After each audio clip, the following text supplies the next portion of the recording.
Hello everyone, and welcome to another edition of Nick's Impromptu Reviews.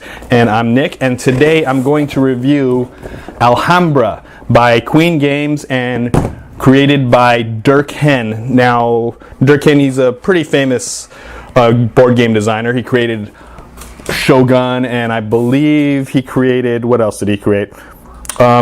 Well, that's the only one I can come to my mind. But you know, he made some other games, and he's pretty well known. Alhambra is probably his first one, the one that made the splash first. So these are one of those early Euro games that first came to America. It's like Carcassonne, there was Catan, and then Alhambra is one of them, I believe. And yeah, so it's a straight up Euro game, okay? And people believe that this is one of the main pillars of all the Eurogame genre, and Alhambra is one of them. So basically, in Alhambra, you are the Spanish princes, and you're trying to build the best Alhambra, which is a palace, okay? So you hired all these workers to work on your palace, and you're trying to make the best palace among the other players, all right? And the thing is, the workers that you've hired are from different countries, so you need to pay them in their currency, and if not, then it takes a while, okay? You'll see what I mean when I discuss the gameplay. So yeah, basically that's what it is. You get points for building the best palace, and yeah, that's pretty much it. That's how you get the victory points, all right? And like any Euro game, victory points are the thing, okay? It won the Spiel des Jahres back in 2003, which is like the Oscars of board games. So, you know, it's a classic. I guess you would call this a modern classic, but it is an old game, okay? So does this game stand the test of time? Let's find out. Action. Okay, so this is the setup for a 3-player version of Alhambra, and the first thing we do is that each player, they get a central tile, which is the fountain, and this is what they're going to build their Alhambra around, okay? And they each put a little block right there to designate which color they are, all right? And they also get this little sheet right here, and what it is, it has like a list of the different colored buildings, and how many points you get during a scoring round, which I'll explain later. And it's also a place to place your reserve tiles, and basically those are tiles that you cannot use or you don't want to use, and you'll use it for later. All right, so the first thing you do, and also one more thing, this is the scoring track, and this is where we're going to put the tiles that are available to buy. And this is the scoring track, and each player puts their tokens, and this is how we'll keep track of score, okay? All right, so first thing we're going to do is these are the money cards, okay? As you can see, they're different denominations with different values on it, and each player is going to get a set amount of cards. Well, not a set amount, it's sort of almost a random amount of cards. So what they do, you deal out cards to each player, and if you deal it until they reach 20 or break 20, okay? For instance, let's deal out the money to green over here, all right? So that's 1. Okay, that's a 9, so 1 plus 9 is 10, 19, and they're over. They're 26 over, so that's how many cards they get. White over here, start out with 7, 14, 19, so they get one more, and that's 25, so they're done over here. And yellow, 9, 13, 15, 17, 18, 21. Okay, so they get, yellow ended up with the most cards, okay? And that's how you start off the game. Okay, so after we deal out the money, and you got to make sure that you deal the money first. You do not know how many times I have done the stacks before I dealt the money and it messes up the game. You got to do it over. So make sure you deal out the money first to each player, okay? And then the remaining money cards, you have to put it into 5 equal piles, or roughly equal. You don't have to be exact unless you want to. It's going to take so much time. But you put it in 5 relatively equal stacks. Okay? And here's what we have, these two. Got it? Okay.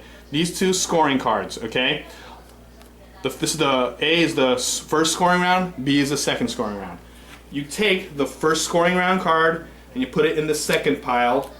And you take the second scoring round card and you put it in the third pile, okay? You shuffle them, And this is just to give a little randomness of when the scoring rounds are going to be. You don't know when the scoring rounds are going to be. You have an idea where it's going to be, but you're not sure, okay? And then you stack them accordingly like this, okay? So basically, the first scoring round somewhere in the upper third, upper third, and the bottom is somewhere around there, okay? It could be far, it could be up, who knows, all right? So that gives a little random element. Cut. Okay, so now the money pile is set. We'll put it aside right here. And then now we got to figure out who goes first, okay? And as you notice, we dealt a different amount of cards to each one, depending on, you know, how much, when they break 20 or not, okay? And the person with the lowest amount of cards goes first, okay? However, in this instance, we have two people with 4 cards, okay? And I believe yellow has 6 cards, right? So he's definitely gonna go first. So in case you have a tie, you go by the lowest amount. And let's see, right here, this is 26. Right over there, that is 25. So white is gonna go first, all right? Now, so white goes first and it goes clockwise. Then we go out and set out 4, or was it 5? I forgot, I think it's 4, but I'll double check it. You set out 4 cards, and then your tiles. It's 4. It's 4, okay. And then you set out 4 tiles at random from the bag, and you put them in each square. Okay, all right, so, okay, those are the money, and pretty self-explanatory. Now, here are the things. So this will cost 6 of the copper or the orange money. This will cost 7 of the green money. This will cost 9 of the yellow money and 7 of the blue money. And don't get confused with the color of the tile and the color of that. This determines what kind of currency you need. Okay, so 7 blue, 9 yellow, 7 green, orange, 6 orange. Okay? Don't get confused, all right? It's really confusing sometimes, but that's how it is, okay? Okay, so it's white player's turn. And here are the options that you could do on your turn. You can get money, buy a tile, or rearrange your Alhambra, which I'll explain, or maybe I won't. It's kind of complex, but the main things you're going to do are either get money or buy a tile. Okay. Now, when you buy a tile, okay, you just gotta look at the price here. Okay, so this one will be 7 green. I can afford it if I use these 2. All right, and keep in mind you do not get change. So if I were to buy this green tile and I only have this, I'll have to pay 11 just to get that 7. I don't get change back. Okay. But there is an advantage if you get exact change. Okay, so I can go ahead and buy this tile. All right, and if I buy this tile, I just discard the money and I get this out and I put it in my Alhambra. Okay, and when you're putting a tile in your Alhambra, what it has to do, if you notice, can you zoom in on this? Or okay, so if you notice, some of it has a wall. Okay, this is considered a wall, and one of the rules is that it has to. You'll have to be able to make a path from the tile to the fountain. Okay, so I can put it like so, because I can obviously walk from here to this fountain. I cannot put it like this because I cannot do that. Also, another thing, and if you notice, each side, it's either a wall or an empty space. Okay, empty spaces can connect with empty sides can connect with empty sides like here, and walls can connect with walls like that. Okay, you can't have a wall connect with an empty space. Okay, so if player 1 bought this, they would put it right there, or they can put it in reserve if they want to, which means, you know, they'll use it later, but for this case, you can put it right here, all right? But that's not the optimal move. Here would be the optimal move for me, all right? Right here, this is 7 blue. I have 7 exact change, okay? So I pay the 7, and I get this, okay? And I'll say I put it right, right here. Yeah, I guess that would be good. All right, and I meet the criteria. It can reach the fountain, and empty side connects to empty side. Now, here's the cool thing about it. I paid exact change for that. So if you pay exact change, you get another turn. All right. So I can go ahead and maybe buy that one, but I don't want to, or I can get another money. Now, when you get money, Normally you can get 1. However, if you can buy 2 if it's 5 or if the sum is 5 or less, okay? But in this case, I'll just get 1. So let's say I'll go ahead and I'll get this one, okay? And once you do that, it's replenished, okay? Okay, let's go to the next player. Oops, and also the tile, once the turn is over, the new tile gets replenished. And there you go, now you have that for 7 blue. Cut. Okay, so we went ahead and did our several turns. All the players, they got their tiles, got their money, and so far this is how their Alhambras look. And as you can see, there's 2 they have reserved. Okay, so right now it is green's turn, okay? So green, let's say they go ahead and grab this for their turn, and then they flip it, and guess what? You have the scoring round, okay? And once this happens, play stops and we score, okay? Now here's how you score. Now this is just the first round, so the scores are gonna be less. The blue ones, whoever has the most blue tiles gets 1 point. So let's look around here.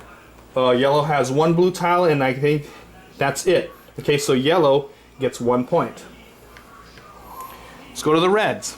Okay, whoever has the most reds gets 2 points. And there's 2 over there for white, 2 over here for a tie. So what happens is that they split the 2 points. So it's 1 point each. What was it? Blue and, yeah, green and gets 1 point each, okay? Whoever, brown is 3 points. Whoever has the most brown gets 3 points.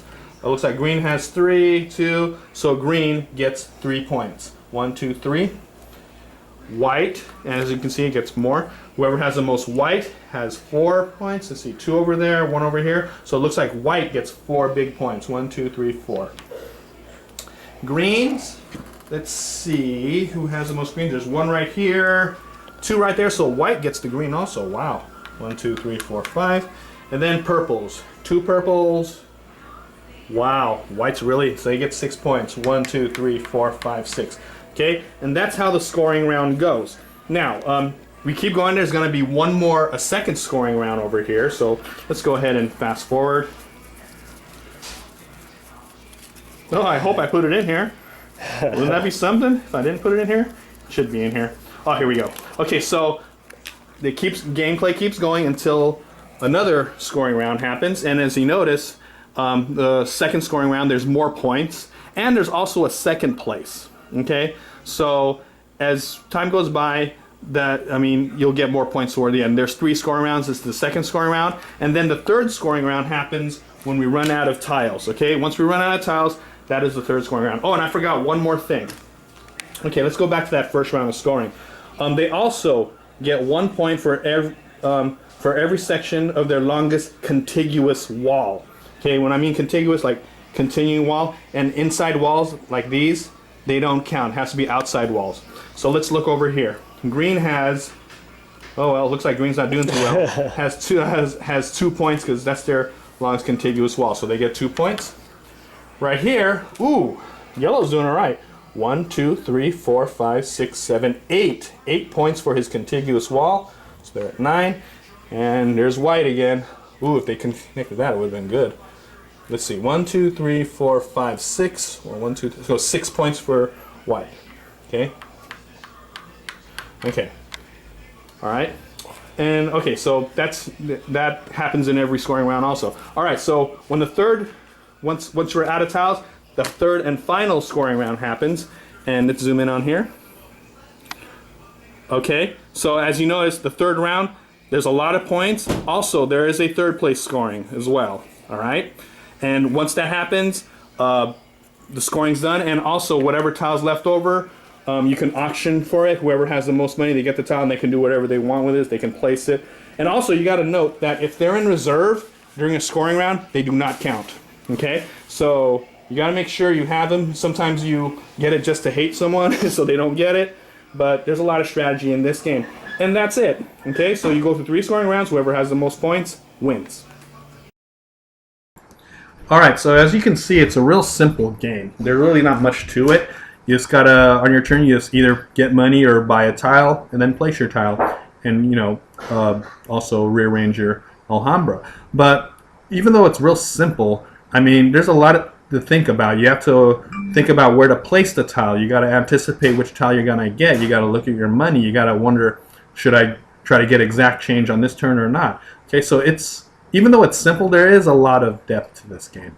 And like I said, this is a good intro game to everybody. This kind of gives you a little flavor of the Euro style game. So if you're really looking for a game that you want to introduce new players into playing Euro type games, this is a highly recommended game, Alhambra. It has all the aspects of every Euro game out there. Okay, so as you can see, the gameplay it's pretty simple. Okay, I mean, it's relatively simple compared to a lot of games today, especially Euro games that are real complex and deep. But doesn't mean that it's boring, right? Yes, it has victory points, just like any Euro game. But I guess what's appealing is that it combines the spatial aspect as well as I guess you would say, the money management, tile management, and it mixes it pretty well. There's not much interaction other than like grabbing the tile that someone wants and maybe just grabbing a tile. Really, that's one of the main interactions, is to grab a tile that someone wants and keep it for your own, or like steal it, taking the money someone wants, stuff like that. But really, just like any other Euro game, there's not much in-your-face interaction. Okay. But like I said, it has a good combination of spatial knowledge and money management. Okay, so it's pretty deep. Okay, from that aspect, a lot of strategy. And another thing is that what you don't realize, even though the gameplay is simple, you have to learn how to change your plans on the fly. Okay, because let's say you're playing like a 4-player game and you're looking at your Alhambra, and you're looking at your money, and you're looking at tiles on the field, and say, okay, I'm going to go after this, so soon will fit here. Okay, problem is there's 3 other people there, right? So if they take your tile, you're going to have to adjust, and that happens a lot, okay? Rarely you'll look at a tile, you say, oh, I want that one so badly at the beginning of your turn, and next thing you know, it'll probably be gone by the time your turn comes around, okay? So you got to keep that aware. And also the idea of, how you get an extra turn with exact change. You have to sort of wonder, okay, should I just hang on so I get exact? Because exact change, you get an extra moves, and that's huge. Okay, it doesn't seem that much, but it's pretty huge. And if you get like exact change, you can clear the board in one turn if you have the exact change. Okay, so it's pretty good. Don't take the exact change for granted. Okay, so that's where the strategy comes in. All right, so here's a negative. The theme may be a little dry for some people. This is an excellent gateway game. Don't get me wrong. If you're not into the Euro games, or someone who wants to get into gaming, this would be a good start. Okay. But beyond that, it may be a little dry. I mean, this game really is. It's kind of long in the tooth. It's over 12 years old. Yeah, and there are other games out there that probably have the same aspect. Like, for instance, Airlines Europe. It has the same, I guess you would say, auction thing, or not auction thing, but having the most of one stock. Like in this case, you have the most of one tile, then you get points. Airlines kind of has that, scratches that same itch, and to be honest, it's probably better. What's that one? Vegas Showdown has that spatial element where you gotta make your casino by putting it and making it look nice. That's a good game too, and the bidding aspect in Vegas Showdown is good. So, yeah, there are other games out there, and this is really kind of like the basic one. I mean, I'm not saying it's bad, but it's a good intro. If you're a gamer that played several Euro games, this might not be up your alley. If you played Airlines or any other games, you might pass on this because this is kind of basic. But it would be good to have it in your collection. And I'll tell you why. Because, I don't know how many gamers feel, but I feel I want to expand our hobby. Okay? That's why I love gateway games. As you see in my reviews, I give a high mark for gateway games like Ticket to Ride and Dixit and all that, because I want to expand the hobby. I want to introduce this to people who do not normally play games. Okay, so Alhambra is definitely one for your collection. So even if there are probably better games out there, it would be still good to have in your collection just to expand the hobby. But yeah, there's kind of some. It is kind of basic, and it is kind of, the theme's kind of dry, but it's still fun. I still play it. I'll still play it at conventions, and I do pretty well. I mean, I place. So yeah, Alhambra. It's a good game. Okay, it's a good game. Are there better games out there? Yes, but I think it would be good to have in your collection regardless if you are interested in expanding the hobby to someone else. This is one of the good gateway games out there, along with Ticket to Ride, Dixit, Carcassonne, Catan, all those other ones. Okay, so with that, I will give this a 7 out of 10. And like I said, 7's a recommendation. All right. Real simple game, and it's a good family game, real fun for the family, and like I said, excellent gateway game. All right. Okay, that is it for today. Until next time, I will see you all later. Goodbye.